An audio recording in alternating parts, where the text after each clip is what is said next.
வணக்கம். வேந்தரின் இளங்கதிர் காலை செய்திகளுக்காக பிரீதா. கௌரி விஸ்வநாதன். முதலில் தலைப்புச் செய்திகள். கூட்டணி தொகுதி பங்கீடு இன்று அறிவிப்பு. திமுக தலைவர் மு.க. ஸ்டாலின் தகவல்.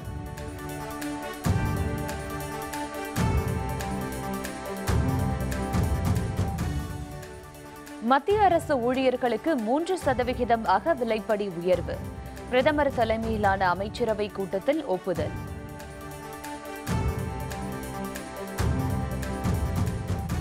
திருச்சி முக்கொம்பில் புதிதாக நவீன தடுப்பணை காணொலி காட்சி மூலம் முதலமைச்சர் அடிக்கல் நாட்டினார்.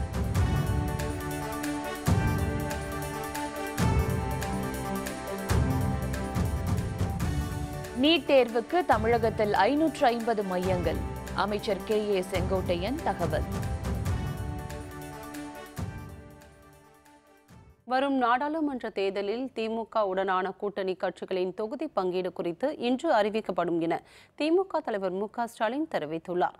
வேலூர் மாவட்டம் பொன்னப்பந்தாங்கல் ஊராட்சி பகுதியில் நடைபெற்ற வாக்குச்சாவடி முகவர்கள் ஆலோசனைக் கூட்டத்தில் ஸ்டாலின் பங்கேற்றார். அப்போது பேசிய அவர் பாஜகவுடனான அதிமுக கூட்டணி பயத்தில் விழைந்தது என கூறினார். அதிமுகவின் ஊழல் குறித்து புத்தகம் வெளியிட்ட பாமக தற்போது கூட்டணி வைத்திருப்பது சந்தர்ப்பவாதம் என குற்றம் சாட்டினார். எழுதி வச்சுக்கோங்க, 40க்கு 40 திமுக அணி வெற்றி பெற போகிறது. காங்கிரஸ் ஏற்கனவே நம்மோடு கூட்டணிகள் இருக்கு. ஏற்கனவே நம்முடைய சில தோழமை கட்சிகள் நம்மோடு இருக்குகள். அந்த கூட்டணிகள் அந்த தோழமை கட்சிகளோடு கலந்து பேசி முடிவெடுத்து அறிவிக்க இருக்கிறோம். அது ஒரு பக்கம். என்னதான் கூட்டணி அமைச்சாலும் நமக்கு இருக்கக்கூடிய மிகப்பெரிய கூட்டணி தமிழ்நாட்டில் இருக்கக்கூடிய மக்கள் கூட்டணி. இதனிடையே திமுக மாநிலங்களவை உறுப்பினர் கனிமொழி திமுக காங்கிரஸ் கூட்டணி தொகுதி பங்கீடு குறித்த அறிவிப்பு இன்று வெளியாகும் என தெரிவித்தார்.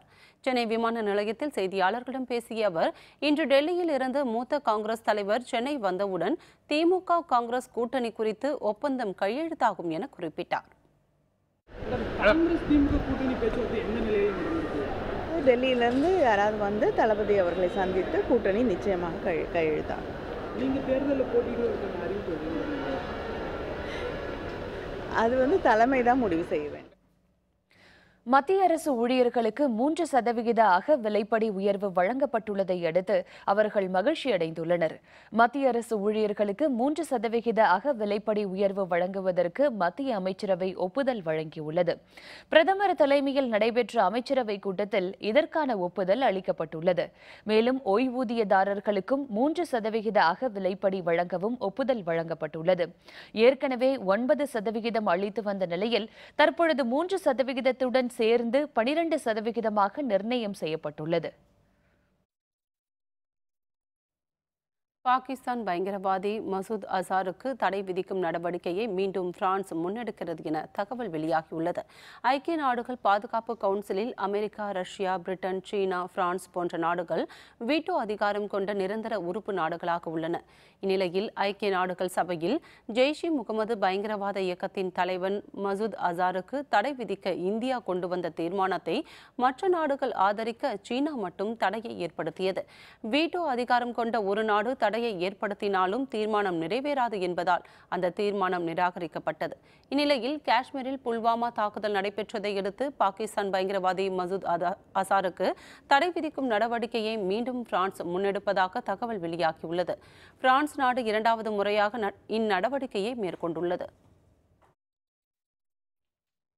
புல்வாமா தீவிரவாத தாக்குதலுக்கு போலி காரணங்களை தேட வேண்டிய நேரம் இதுவல்ல என மத்திய அமைச்சர் அருண்ஜேட்லி கருத்து தெரிவித்துள்ளார். புல்வாமா தாக்குதல் குறித்து பாகிஸ்தான் பிரதமர் இம்ரான்கான் தெரிவித்த கருத்துக்கு மத்திய அமைச்சர் அருண்ஜேட்லி பதிலளித்துள்ளார். தில்லியில் நடைபெற்ற செய்தியாளர் சந்திப்பில் பேசிய அவர், புல்வாமா தீவிரவாத தாக்குதலுக்கு பாகிஸ்தான் பிரதமர் போலி காரணங்களை தேடிக்கொண்டிருப்பதற்கு இது நேரமல்ல என கூறினார். தற்போதைய சூழ்நிலையில் மறைந்த வீரர்களுடைய குடும்பங்களின் வேதனையில் பங்கெடுத்துக் கொள்வதே முக்கியம் என தெரிவித்தார். Regarding the statement of the Prime Minister of Pakistan, three things are obvious. There is not even a pretext of an outright condemnation of the incident. Second, let alone sympathy for the bereaved families, not even a lip sympathy for them. And thirdly, a very shallow logic that provide to us and actionable intelligence. Pulwama தாக்குதல் குறித்த இந்தியர்களின் கோபத்தை மட்டுப்படுத்த எவ்வித நடவடிக்கையும் போதுமானதாக இருக்காது என பாதுகாப்புத்துறை அமைச்சர் நிர்மலா சீதாராமன் தெரிவித்துள்ளார். பெங்களூருவில் செய்தியாளர்களை சந்தித்த அவர், மும்பை தாக்குதல் குறித்து அத்தனை ஆதாரங்களை அளித்த போதும் இதுவரை பாகிஸ்தான் ஒரு நடவடிக்கையும் எடுக்கவில்லை என குற்றம் சாட்டினார். பாகிஸ்தான் மீது இந்திய அரசு எந்தவிதமான நடவடிக்கையும் எடுக்கும் என்பதனை தற்பொழுது சொல்லப்போவதில்லை என குறிப்பிட்ட அவர், என்ன விதமான நடவடிக்கை எடுத்தாலும் அது இந்தியர்களின் ஆற்றாமையை கட்டுப்படுத்தப் போவதில்லை என கூறினார். I think at this moment no words will be sufficient to assuage the disappointment, anger, feeling of letdown which is being felt by every citizen of this country. Since the Mumbai attack have sent evidence after evidence, what action has Pakistan taken on them? Pulwama தாக்குதல் குறித்து 6 நாட்களுக்கு பிறகு கருத்து தெரிவித்த பாகிஸ்தான் பிரதமர் இம்ரான் கான், போரை தொடங்குவது மனிதனின் கைகளில் உள்ளது, ஆனால் அதன் முடிவு இறைவனுக்கு மட்டுமே தெரியும் என குறிப்பிட்டிருந்தார். இதற்கு பதிலளித்த இந்திய ராணுவத்தின் முன்னாள் மேஜர் ஜெனரல் ஜி.டி. பக்ஷி, போரை தொடங்குவது பாகிஸ்தானாக இருந்தால் அதன் முடிவு இறைவன் கைகளில் அல்ல, இந்தியாவின் கைகளில்தான் இருக்கிறது என குறிப்பிட்டார். மேலும் திட்டமிட்டு நடத்தப்பட்ட புல்வாமா தாக்குதலை ஒரு பயங்கரவாத செயலாக மட்டும் பார்க்க முடியாது என்றும் இது ஒரு போர் நடவடிக்கையாகவே தெரிகிறது என்றும் கூறினார். Well said, Mr. Imran Khan. You said humans start the war and it is the Lord who ends them, right? You started this war. You know, the Jaish-e-Mohammed has proudly said, yes, we did it. We did it. Are you deaf, Mr. Imran Khan? Killing 40 soldiers in one premeditated operation is not an act of terror, Mr. Imran Khan. It is an act of war. You started it and inshallah we will finish it. இருநாள் அரசுமுறை பயணமாக India வந்துள்ள Saudi Arabia பட்டத்து இளவரசர் முகமது பின் சல்மானை டெல்லி விமான நிலையத்தில் பிரதமர் மோடி உற்சாகமாக வரவேற்றார். சவுதி அரேபியாவின் பட்டத்து இளவரசர் முகமது பின் சல்மான் அரசுமுறை பயணமாக பாகிஸ்தான், இந்தியா, மலேசியா, இந்தோனேஷியா ஆகிய 4 நாடுகளில் சுற்றுப்பயணம் மேற்கொண்டுள்ளார். இந்தியாவில் 2 நாட்கள் அவர் சுற்றுப்பயணம் மேற்கொள்கிறார். பாகிஸ்தான் பயணத்தை நிறைவு செய்து தனி விமானம் மூலம் நேற்றிரவு சுமார் 9 மணி அளவில் தில்லி வந்தார். அவருக்கு தில்லி விமான நிலையத்தில் பிரதமர் நரேந்திர மோடி உற்சாக வரவேற்பு அளித்தார். பிரதமர் மோடி, குடியரசுத் தலைவர் ராம்நாத் கோவிந்த், குடியரசு துணைத் தலைவர் வெங்கையா நாயுடு உள்ளிட்ட தலைவர்களை சவுதி இளவரசர் சந்தித்து பேச உள்ளார். இந்த சந்திப்பின் பொழுது பயங்கரவாத எதிர்ப்பு, எரிசக்தி பாதுகாப்பு உள்ளிட்ட அம்சங்கள் குறித்து விரிவான பேச்சுவார்த்தை நடைபெற உள்ளது.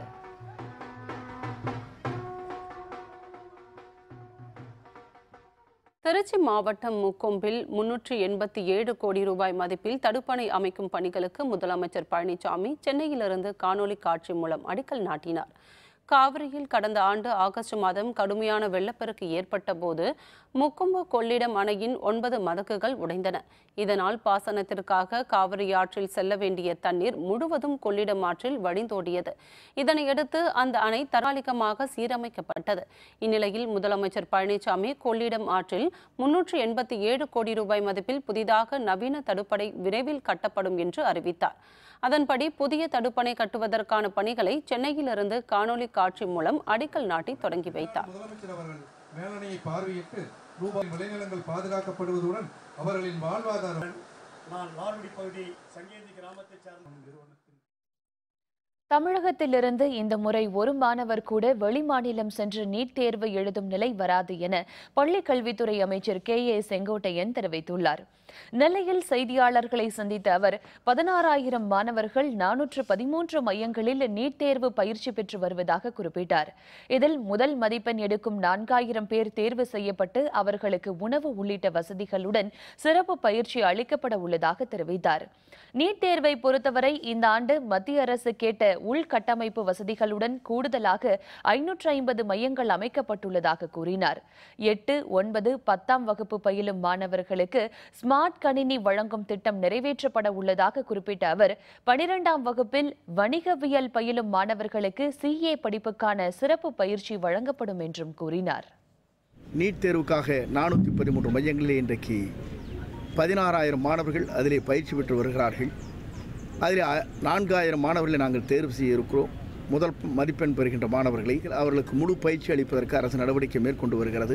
550 பள்ளிகள் இருக்கிறது என்று மத்திய அரசுக்கு நாங்கள் கடிதம் எழுதியிருக்கிறோம். எல்லாம் அவர்கள் சொல்லுகின்ற என்னென்ன கட்டமைப்பு வசதிகள் தேவையோ அனைத்தும் அதிலே செய்யப்பட்டிருக்கிறது. ஆகவே எதிர்காலத்தில் தமிழ்நாட்டில் இருக்கிற மாணவர் ஒருவர் கூட வேறு மாநிலங்களுக்கு சென்று நீட் தேர்வு எழுத தேவையில்லை. மதுரையில் 3.89 கோடி மதிப்புள்ள நகைகள் கொள்ளை. அடக்கு கடையில் பூட்டை உடைத்து மர்ம நபர்கள் கைவரிசை. விவரம் விளம்பர இடைவேளைக்கு பிறகு.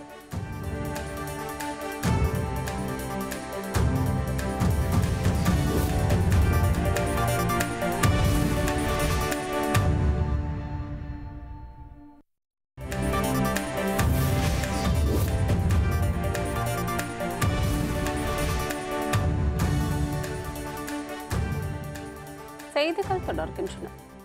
காஷ்மீரில் பயங்கரவாதிகள் தாக்குதலில் உயிரிழந்த தமிழக வீரர்களுக்கு அனைத்து தரப்பு மக்களும் தங்களால் இயன்ற பொருளுதவி அளிக்க வேண்டும் என மாவட்ட ஆட்சியர் கதிரவன் கோரிக்கை விடுத்துள்ளார். காஷ்மீர் தாக்குதலில் உயிரிழந்த ராணுவ வீரர்களுக்கு ஈரோட்டில் அஞ்சலி செலுத்தும் நிகழ்ச்சி நடைபெற்றது. தனியார் அமைப்பு சார்பில் நடைபெற்ற இந்த நிகழ்ச்சியில் மாவட்ட ஆட்சியர் கதிரவன் மற்றும் மாவட்ட காவல்துறை கண்காணிப்பாளர் சக்தி கணேசன் ஆகியோர் கலந்து கொண்டனர். இதில் நாட்டிற்காக உயிர் நீத்த வீரர்களுக்கு ஏராளமான பொதுமக்கள் மலர் தூவி அஞ்சலி செலுத்தினர். பின்னர் பேசிய ஆட்சியர் கதிரவன், எல்லையில் நாட்டின் பாதுகாப்பிற்காக உயிர் நீத்த வீரர்களின் குடும்பத்தினருக்கு மாவட்ட மக்கள் இயன்ற உதவி செய்து ராணுவ வீரர்களின் குடும்பத்தினருக்கு உதவிட வேண்டும் என கூறி தனது பங்களிப்பை அளித்து நன்கொடையை துவங்கி வைத்தார். இதேபோன்று தருமபுரி மாவட்டம் அரூரில் வீரமரணம் அடைந்த இந்திய வீரர்களுக்கு மெழுகுவர்த்தி ஏந்தி பேரணியாக சென்று அஞ்சலி செலுத்தப்பட்டது. இதில் கல்லூரி மாணவர்கள், பொதுமக்கள் மற்றும் அரசியல் தலைவர்கள் என ஏராளமானோர் கலந்து கொண்டு கருப்பு பேட்ஜ் அணிந்து ஊர்வலமாக சென்று ராணுவ வீரர்களின் திருவுருவ படத்திற்கு மலர் தூவி அஞ்சலி செலுத்தினர்.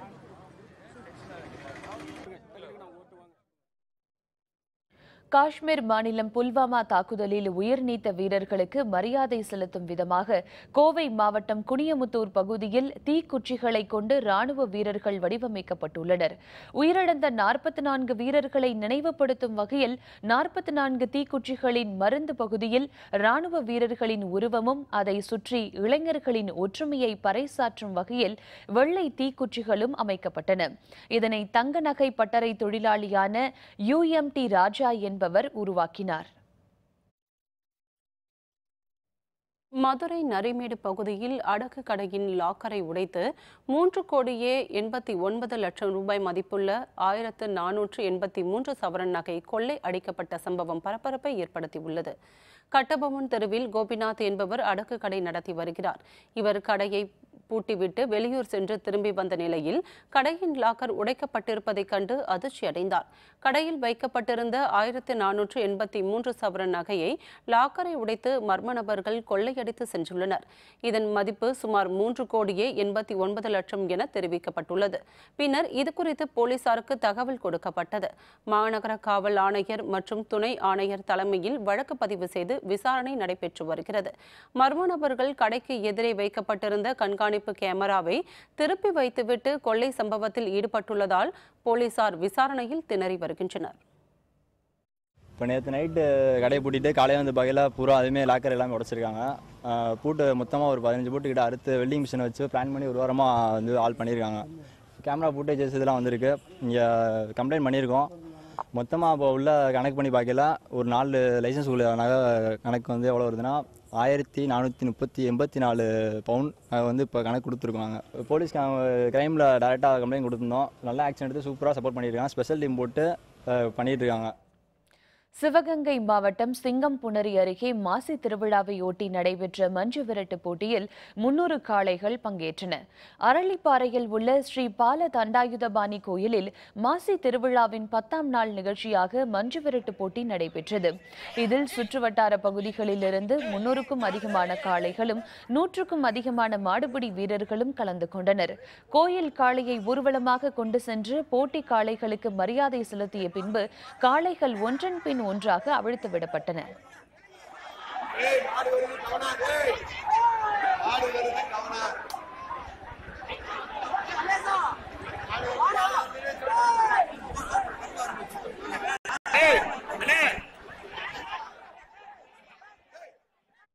பிரீமியர் சமையல் சாதன நிறுவனமான ஏஎம்சி இந்தியா நிறுவனம் நவீன வகை ஸ்மார்ட் ஹாட் பிளேட் மற்றும் ஓவன் உடன் கூடிய நவிஜீனியோவை சென்னையில் அறிமுகப்படுத்தியுள்ளது.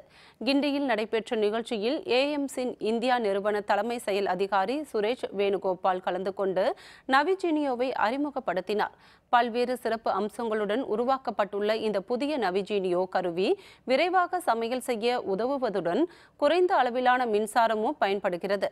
இதன் சிறிய எடை கொண்ட கட்டமைப்பு வீட்டிற்குள் மட்டுமின்றி பொது வெளிகளில் உணவை தயாரிப்பதற்கும் பொருத்தமான சாதனமாக விளங்குகிறது. For the first time, AMC history lab, we are launching a new product called Navigenio. It's a very, very unique product. Navigenio, first time India number launch. Iniki was the first day we launched it. It's a very uniqueness in terms of mobile oven. It's a uniqueness because we can cook automatically any kind of food. இனி செய்திகளின் தொகுப்பை காணலாம். கடும் வறட்சி காரணமாக தருமபுரி மாவட்டம் ஒகேனக்கல் செல்லும் வனசாலை அருகே 20க்கும் அதிகமான யானைகள் குட்டிகளுடன் சுற்றித் திரிவதால் சுற்றுலா பயணிகள் அச்சமடைந்துள்ளனர். யானைகள் தாக்க வாய்ப்பு இருப்பதால் அவற்றை கண்காணித்து காட்டுப்பகுதிக்குள் விரட்ட வனத்துறையினர் நடவடிக்கை எடுக்க வேண்டுமென அப்பகுதி மக்களும் சமூக ஆர்வலர்களும் கோரிக்கை விடுத்துள்ளனர். நீலகிரி மாவட்டம் கூடலூர், பந்தலூர் தாலுகாக்களில் நிலம் கையகப்படுத்துவதற்கு எதிர்ப்பு தெரிவித்து கடையடைப்பு மற்றும் மனித சங்கிலி ஆர்ப்பாட்டத்தில் கிராம மக்கள் ஈடுபட்டதால் பரபரப்பு நிலவியது. தமிழக அரசு 53 சட்டப்பிரிவின்படி கிராம மக்களின் நிலத்தை வனத்துறைக்கு மாற்றம் செய்யும் வகையில் கடந்த ஜனவரி மாதம் 8ஆம் தேதி புதிய சட்ட திருத்தம் கொண்டுவரப்பட்டது. இதனால் அப்பகுதியை விட்டு வெளியேற வேண்டிய சூழ்நிலை ஏற்பட்டுள்ளதால் கிராம மக்கள் வேதனை